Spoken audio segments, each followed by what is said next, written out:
Assalamualaikum warahmatullahi wabarakatuh. Nama saya Dwi Gumelar dengan NIM 240101020079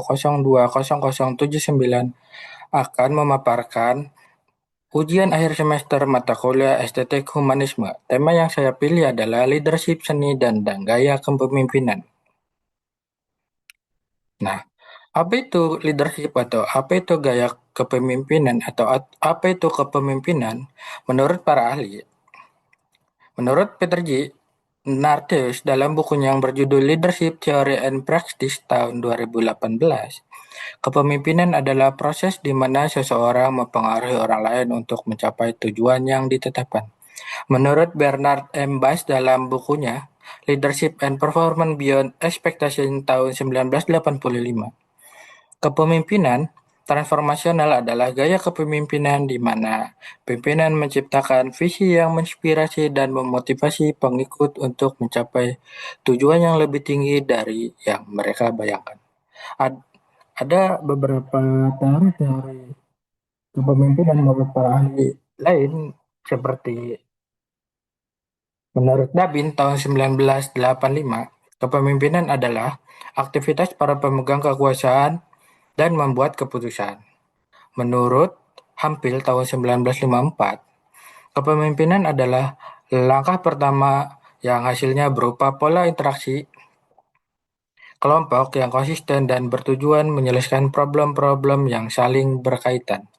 Atau menurut Stockdale tahun 1948, kepemimpinan adalah suatu proses mempengaruhi aktivitas kelompok dalam rangka perumusan dan mencapai tujuan. Nah, dapat disimpulkan bahwa ke- kepemimpinan menurut para ahli ini bisa disimpulkan bahwa kepemimpinan adalah cara seseorang untuk mempengaruhi orang lain untuk mencapai tujuan yang lebih besar atau tujuan yang akan ditetapkan. Beberapa teori leadership atau teori kepemimpinan ini, yang pertama adalah trait teori atau memiliki sifat karakteristik tertentu seperti kecerdasan, keberanian, atau kepercayaan diri yang membuat mereka efektif. Salah satu contoh dari trait teori adalah seorang CEO yang sukses seperti Steve Jobs dikenal karena sifatnya yang inovatif dan kepemimpinan yang kuat yang menjadi contoh dari teori ini. Nah, kemudian teori selanjutnya adalah teori behavioral atau kepemimpinan yang dilatih sistematis atau kepemimpinan yang dapat dilatih. Nah, ini adalah beberapa apa namanya? Ada beberapa perdebatan bahwa ada teori yang atau ada bukan teori sih, atau ada yang bilang bahwa pemimpin itu diciptakan, pemimpin itu dilahirkan. Nah, entah mana yang benar, tapi menurut teori ini adalah kepemimpinan dapat dilatih. Nah, kalau di PNS ini, pelatihan kepemimpinan ini ada banyak. Contohnya ada diklat pimpinan satu, ada diklat pimpinan dua, atau diklat pimpinan tiga. Nah, sebelum lulus dari diklat pimpinan ini, para PNS ini tidak bisa menjadi seorang pemimpin atau seorang kepala bagian atau kepala subbagian gitu. Nah, berarti kan teori behavior ini sudah diterapkan atau sudah diimplementasikan sama teman-teman ASN di Indonesia. Kemudian ada contingency theory atau kepemimpinan yang timbul berdasarkan situasi atau kondisi tertentu. Sebagai contoh, seorang pemimpin di tim proyek memilih gaya kepemimpinan lebih otoriter ketika proyek yang sangat menuntut waktu atau menuntut waktu dan lebih menuntut waktu yang cepat untuk diselesaikan, atau seorang kepala proyek lebih demokratis ketika anggota timnya membutuhkan kreativitas seperti apa namanya membutuh seorang pemimpin apa namanya seorang tim proyek akan seorang tim proyek akan memilih gaya pemimpinannya tergantung kondisi dan situasi tertentu. Misal kalau proyek tersebut bersifat cepat dan apa namanya harus ada deadline-nya gitu, maka si pimpinan proyek ini memilih gaya kepemimpinan yang otoriter biar pekerjaan cepat dilaksanakan. Atau kalau proyek tersebut mempunyai jangka waktu panjang, mungkin si kepala pimpinan proyek ini memilih untuk gaya kepemimpinan demokratis supaya hasilnya mungkin lebih baik gitu. Ada juga teori transformasional adalah pemimpin transformasional menginspirasi pengikutnya untuk meraih tujuan yang lebih tinggi dan menciptakan perubahan. Dengan contoh, Nelson Mandela adalah contoh pemimpin transformasional yang menginspirasi perubahan besar di Afrika.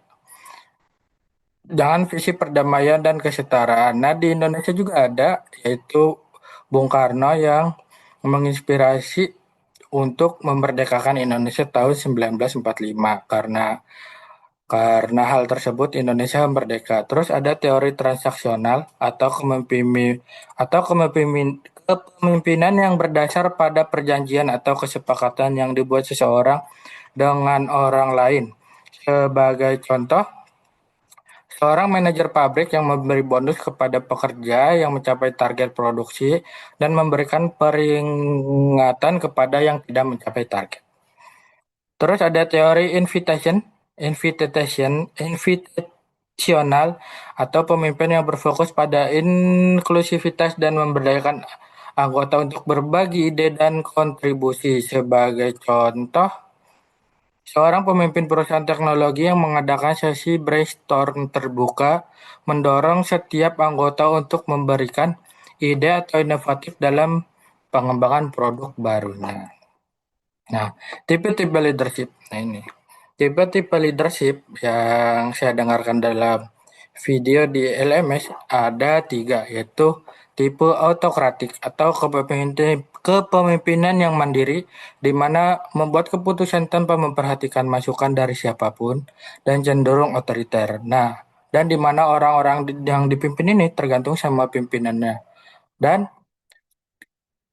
tipe leadership ini akan cepat dalam melakukan keputusan karena kepemimpinan yang gayanya otoriter, maka pimpinan tersebutlah yang langsung memutuskan tanpa perlu mendiskusikan kepada orang yang dipimpinnya. Salah satu contoh mungkin tipe-tipe kepemimpinan yang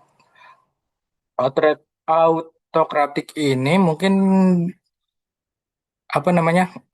Salah satu contohnya mungkin raja-raja zaman dahulu ya. Raja-raja zaman dahulu itu sifatnya otoriter karena mereka adalah pemimpinnya, mereka adalah yang memutuskan bagaimana kerajaan tersebut berjalan tanpa mungkin ada penasehat-penasehat raja, tapi kebanyakan raja tersebut yang langsung memutuskan apa yang harus dilakukan. Nah, yang kedua ada demokratik atau kepemimpinan yang mendorong pengambilan keputusan berdasarkan diskusi atau dialog. Nah, karena yang tadi autokratik ini otoriter, yaitu ya pemimpinnya sendiri yang menentukan atau yang melakukan keputusan, sedangkan demokratik ini harus berdasarkan diskusi atau dialog. Jadi nggak ada jarak tuh antara pimpinan atau antara yang dipimpin dan yang pimpinan gitu. Jaraknya tidak terlalu jauh karena berdasarkan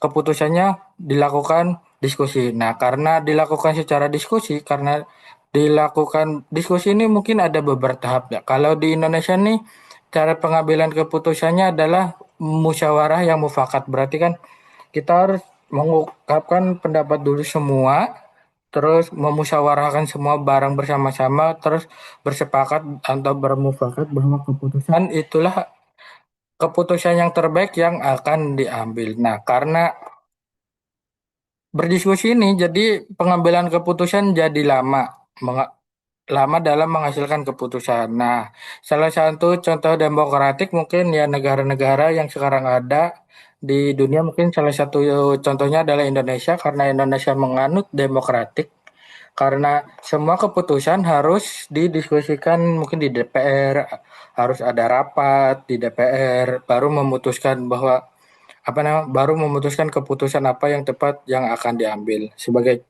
salah satu contohnya mungkin pas corona apa nama keputusan apa yang diambil ketika ada COVID Corona itu kan harus didiskusikan bareng DPR, didiskusikan bareng Presiden dan lain sebagainya. Itu adalah salah satu contoh tipe leadership demokratik. Yang ketiga adalah tipe leadership Change leadership atau kepemimpinan yang menyesuaikan dengan perubahan. Nah, ini kepemimpinan ini adalah kepemimpinan yang modern.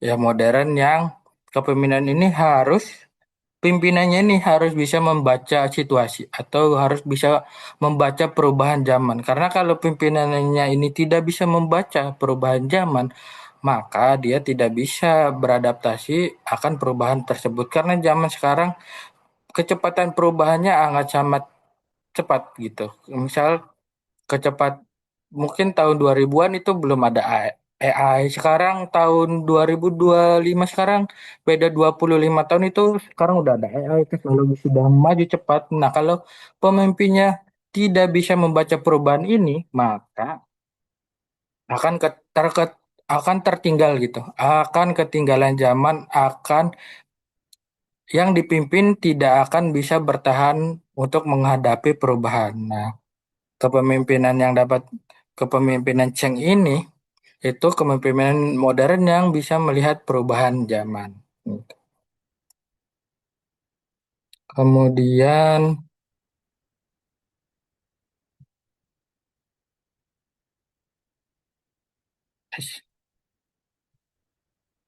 nah, ini kualitas yang dimiliki leadership atau kualitas yang harus dimiliki pemimpin menurut saya yang pertama adalah visi dan kemampuan komunikasi. Nah, pimpinan yang baik itu harus memiliki visi atau memiliki tujuan yang jelas. Nah, kalau pemimpin tidak mempunyai tujuan yang jelas, maka yang dipimpin akan tidak tahu arah. Maka yang dipimpin juga nggak tahu nih arahnya kemana, apakah arahnya yang lebih baik atau yang lebih buruk karena pimpinannya nggak punya visi yang lebih jelas. Maka mempunyai visi yang lebih jelas adalah kualitas yang harus dimiliki leadership. Selain visi yang harus jelas, seorang pemimpin juga harus mempunyai kemampuan komunikasi yang baik, yang efektif kepada tim, serta mendengar masukan dengan baik. Karena kalau seorang pemimpin tidak bisa mengkomunikasikan arahannya, tidak bisa mengkomunikasikan visinya kepada para bawahannya atau kepada orang-orang yang dipimpinnya, maka visi yang jelas tadi pun tidak akan terwujud. Sebagai contoh, misal seorang pemimpin ingin menjadikan perusahaannya nomor satu di Indonesia. Dia udah punya nih, apa namanya visinya. Visinya itu menjadikan perusahaan nomor satu di Indonesia. Tapi gaya komunikasinya nggak efektif kepada tim atau dia apa namanya memberikan instruksi nggak jelas. Misal dia menginstruksikan kepada si deputi atau kepada bagian marketing gak jelas maka emang tujuan marketingnya pun pasti tidak akan tercapai karena komunikasi pimpinannya jelek. Maka dari itu komunikasi ini sangat penting atau kualitas yang harus dimiliki leadership atau yang harus dimiliki pimpinan itu adalah komunikasi dan visi yang jelas. Kalau kedua hal ini sudah jelas maka tujuan yang akan dicapai bisa akan terwujud. Terus yang kedua, kualitas yang harus dimiliki leadership selain tadi visi dan komunikasi yang jelas adalah pimpinan harus memiliki integritas yang tinggi, jujur, dan berani membuat keputusan meskipun penuh risiko untuk kemajuan tim dan organisasi. Nah ini, integritas yang tinggi dan kejujuran ini harus dimiliki oleh kepemimpinan atau oleh pemimpin karena ketika visi yang jelas dan komunikasi yang jelas tapi integritasnya tidak jelas atau kurang jujur maka tidak bisa juga mencapai visi tersebut. Sebagai contoh, Indonesia itu memiliki visi yang jelas. Indonesia Emas 2045 itu yang akan dituju adalah visi Indonesia. Kemudian komunikasi juga jelas, Pak Presiden sudah menginstruksikan beberapa kebijakannya dengan jelas, menurunkan kepada para menteri-menterinya. Akan tetapi, jika menterinya atau ini pemimpin atasnya tidak jujur, tidak berintegritas, misal menterinya ini korupsi, menterinya ini melakukan penyalahgunaan wewenang, nah itu juga tidak akan baik atau tidak akan mencapai Indonesia Emas tahun 2045. Maka dari itu, integritas dan keputusan yang berani ini harus dimiliki oleh pemimpin.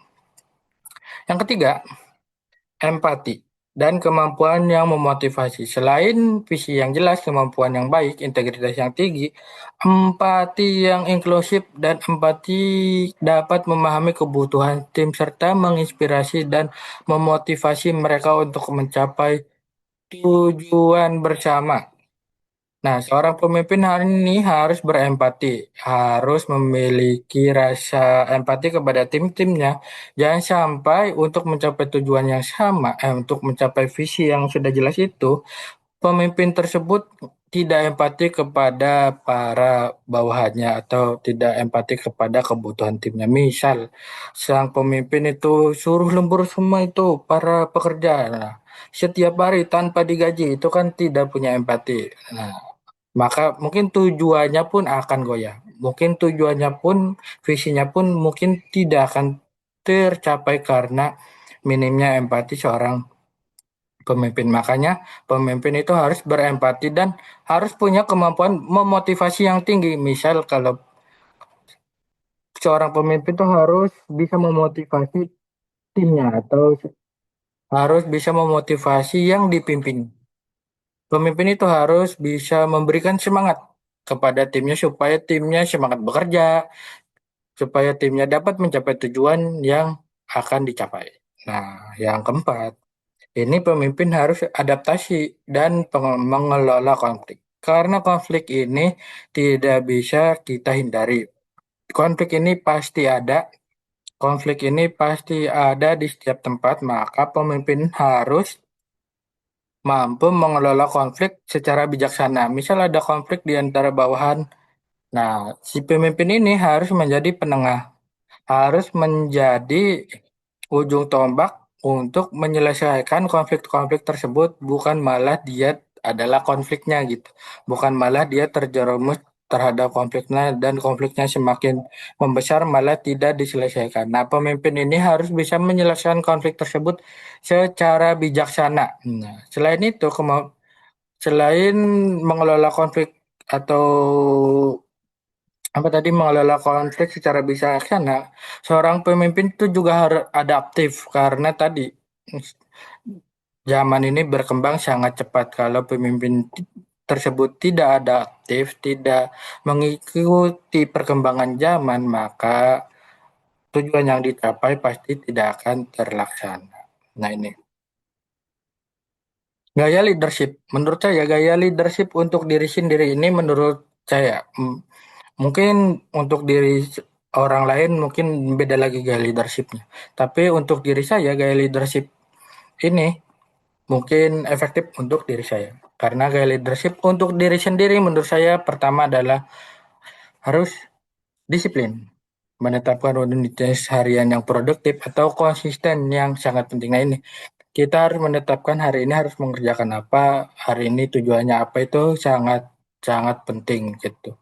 Disiplin diri membantu dan untuk menjaga fokus karena kalau tidak menetapkan rutinitas kita harus pasti fokusnya akan terpecah-pecah. Maka harus rutinitas itu harus ditetapkan dan memastikan bahwa tujuan jangka pendek maupun jangka panjang tercapai. Misalnya nih, bagi diri saya, misal jangka pendeknya karena saya bekerja di pemerintahan, misal laporan apa namanya minggu ini laporan A harus selesai, berarti saya harus menetapkan produktif hariannya. Misal hari Senin saya mengerjakan A, hari Senin saya harus mengerjakan B untuk sampai akhirnya di apa namanya tujuan jangka pendeknya yaitu tadi membuat laporan tercapai gitu. Nah, pemimpin diri yang disiplin tahu kapan harus bekerja keras dan kapan memberi waktu untuk istirahat. Nah, untuk ini saya juga sudah menetapkan bahwa untuk satu Sabtu Minggu saya tidak bisa diganggu untuk pekerjaan. Ketika ada orang atau siapa yang bisa untuk apa namanya untuk pekerjaan, mungkin akan saya abaikan karena Sabtu Minggu adalah waktu untuk istirahat, untuk tidak bisa diganggu gugat dalam pekerjaan. Nah, selain itu, selain disiplin, nah ini kepemimpinan diri berfokus pada tujuan. Nah, selain disiplin, kita juga harus punya tujuan yang jelas. Seperti tadi, pemimpin itu harus punya visi yang jelas. Maka dari itu, saya harus mempunyai mimpi yang bisa saya kejar. Nah, mimpi saya adalah untuk menjadi apa ya, yang berguna di masyarakat. Nah, untuk berguna di masyarakat caranya gimana? Nah, itu harus disiplin, harus mempunyai tujuan jangka pendek. Nah, itu. Pimpinan diri yang baik memiliki visi untuk dirinya sendiri dan tetap menjaga arah meskipun ada gangguan atau rintangan. Nah, saya punya mimpi dan mimpi itu sedang saya maintain untuk saat ini. Saya masih ada di track record atau di jalan yang tepat untuk mencapai mimpi saya gitu. Tapi untuk orang lain mungkin beda lagi treatmentnya. Tapi ya leadership untuk diri saya mungkin seperti ini. Terus selanjutnya ini leadership dalam kehidupan sehari-hari, kepemimpinan dalam kehidupan sehari-hari. Nah, selain oh iya balik lagi ke ini ya gaya leadership untuk diri sendiri. Karena katanya kalau di Muslim kita adalah apa pemimpin untuk diri kita sendiri. Maka dari itu kita harus mempunyai tujuan yang jelas, kita harus disiplin untuk mencapai tujuan tersebut. Maka dari itu menurut saya gaya leadership untuk diri sendiri ini sangat penting. Nah, balik lagi ke leadership dalam kehidupan sehari-hari. Nah, menurut saya kepemimpinan dalam kehidupan sehari-hari ini ada beberapa apa nama ada beberapa poin yang pertama itu menjadi teladan bagi orang lain. Nah, dengan menunjukkan integritas dan tanggung jawab. Nah, kita tuh harus menjadi teladan bagi orang lain dengan menunjukkan tadi integritas, menunjukkan tanggung jawab, menunjukkan sikap yang positif, tidak boleh menunjukkan tidak boleh menunjukkan sikap yang negatif gitu. Terus harus ketika memperlihatkan kualitas yang baik, orang lain cenderung mengikuti dan meniru. Nah, ketika kita baik kepada orang lain, ketika kita bersikap positif, ketika kita mempunyai integritas, mungkin orang lain akan mengikuti atau cenderung untuk meniru kepribadian kita karena kita berpositif, kita baik, kita mempunyai integritas gitu. Biasanya yang negatif-negatif atau sikapnya negatif, mempunyai enggak punya integritas, biasanya orang-orang tersebut kurang ditemani gitu. Berkomunikasi secara efektif, nah itu tadi seperti gaya kepemimpinan yang efektif. Komunikasi yang baik dengan cara pertama mendengarkan empati. Maksudnya kalau kita ngobrol atau ada orang lain yang curhat ke kita, kita dengarkan. Enggak perlu dijudge atau enggak perlu dibanding-bandingkan kayak seperti lu mah enak lah gua gitu. Jangan seperti itu. Kita dengarkan dulu, kita analisis masalahnya di mana, kita dengarkan. Tidak perlu memberi feedback atau tidak perlu memberi hal-hal yang enggak perlu gitu. Orang-orang juga pasti tidak akan menyenangkan jika diberi apa sih hal-hal yang tidak perlu kayak dikasih dicemooh dan lain-lain ketika curhat. Orang-orang tuh cuma perlu didengarkan, maka kita harus mendengarkan dengan empati, memberikan feedback yang membangun atau memberikan nasihat kepada orang tersebut, tapi dengan cara tidak menggurui, dengan cara gaya bahasa yang menyenangkan gitu, berbicara untuk tujuan yang jelas gitu. Ya, terus yang ketiga, menerima dan memberikan umpan balik. Nah, ini dengan cara menerima kritik kita tuh harus menerima kritik atau menerima apa yang orang-orang kasih ke kita tuh harus kita terima kritik-kritik tersebut dengan enggak, enggak langsung marah. Orang-orang kan biasa kalau dikritik, ah, lu jangan kayak gini, oh, yang tahu gue, kalian jangan asal bicara gitu. Ada ada sih orang-orang kayak gitu, tapi untuk kalau bisa jangan seperti itu. Mungkin apa yang diomongkan orang-orang tersebut baik dan ketika kita evaluasi mungkin bisa menjadi diri kita yang lebih baik. Oh, ternyata yang diomongin bener ya, saya harus merubahnya. Itu kan juga bisa. Nah, seperti itu. Yang keempat, menyelesaikan konflik dengan bijaksana. Nah, ini dengan mencari solusi win-win atau karena tadi perselisihan kan tidak bisa kita hindari konflik-konflik dalam pekerjaan, konflik-konflik dalam rumah tangga, konflik-konflik dalam kehidupan ini tidak bisa dihindari. Bagaimana caranya kita untuk mencari win-win solution yang Nah, ini cari win-win solution itu yang pertama itu kita harus turunkan ego terlebih dahulu. Kita harus berpikir dengan matang, baru kita memberikan solusi yang terbaik. Menurut saya sih seperti itu. Terus yang kelima, mengambil inisiatif dengan cara menawarkan bantuan saat orang lain membutuhkan. Dan mengorganisir acara, misal acara keluarga atau acara teman, misal misal ada orang yang kesusahan gitu, kita datang tuh ada yang bisa dibantu nggak? Itu adalah salah satu contoh mengambil inisiatif. Misal pekerjaan kita udah kelar, kita kita sudah kelar lah pekerjaan kita udah kelar, terus ada teman kita yang kesusahan. Nah, kita harus meng- mengambil inisiatif untuk menawarkan bantuan. Ada yang bisa dibantu nggak gitu? Ada yang bisa saya bantu mengerjakan nggak biar pekerjaan atau tujuan itu dapat dicapai gitu.